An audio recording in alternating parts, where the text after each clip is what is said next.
Well, the Regis I went to when I went to school here is different, completely different than the school that's here now.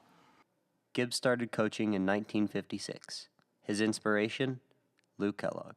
I can remember sitting in a classroom thinking that I would like Luke Kellogg's job.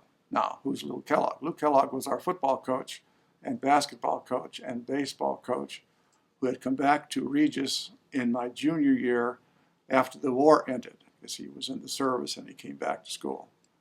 So I always wanted to be Luke Kellogg. However, his mom never wanted him to be a Luke Kellogg. I was devastated. She tried to talk my fiance at the time into say, don't let him do that. He'll be poor his whole life. And my wife said, let him, I want him to do what he wants to do. So I think my mother finally reconciled with the fact it was probably okay. Right. But when Gibbs first started teaching, it wasn't all smooth sailing. The worst moment I had probably was the very first class I had to teach at Regis, because I had never taught before.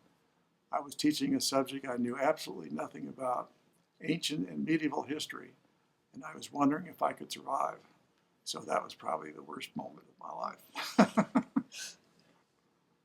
Although Guy Gibbs had a few bad moments, his career was filled with good ones. What memories come to mind? Like, We'll come back to Regis. Yeah. What memories? yeah. You haven't got enough time.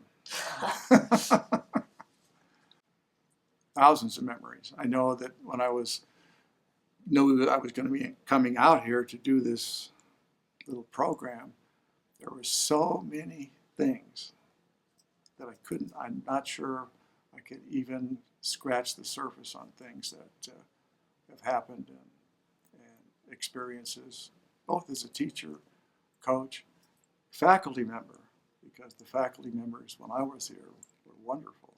We had the great, great times in the classroom, in the teacher's room. We probably misbehaved just like kids would. But when asked about his best moment, he gave a surprising answer. Survival to 85 is the best one. His advice for students and teachers comes from many years of experience. Okay, I would say the reason we have sports for student athletes is it gives them a chance to experience life, because there's lots of disappointments, lots of unfair things happen, things you can't control. And I think that sports gives somebody the opportunity to live life a little bit. And that's the experience you come with it. There are a few athletes who can progress to the next level, not very many. And the people who get the most out of being an athlete are the ones who don't start. The ones who have to come to practice every day, persevere, be part of a team, know that they're helping the team be successful, and they get a lot out of it, because that's the way life is. Coach? Enjoy it, for one thing. Know that that's what you really want to do. Get pleasure out of every day. But Guy Gibbs never takes for granted the gifts he has been given. Being the luckiest person who ever lived, and the personification of being in the right place at the right time. None of those I had anything to do with, but that's my life story. And his memories of being a coach may be different than you might have thought. The hardest part of coaching for me was we had probably the very worst luck at the end of some basketball seasons. And you always, as a coach, remember the losses. I don't remember very many wins, but I remember every loss. But when I was in high school, I got to play for a fellow named Pat Panic, who was an East High School coach. I played for him in American Legion Baseball.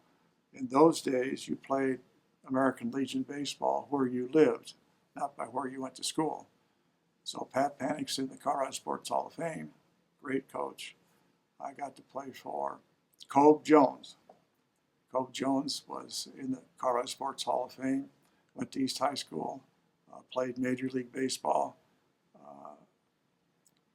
had a sickness which kept him from continuing with baseball, and he came to Regis my first 2 years when Luke Kellogg was in the service and coached.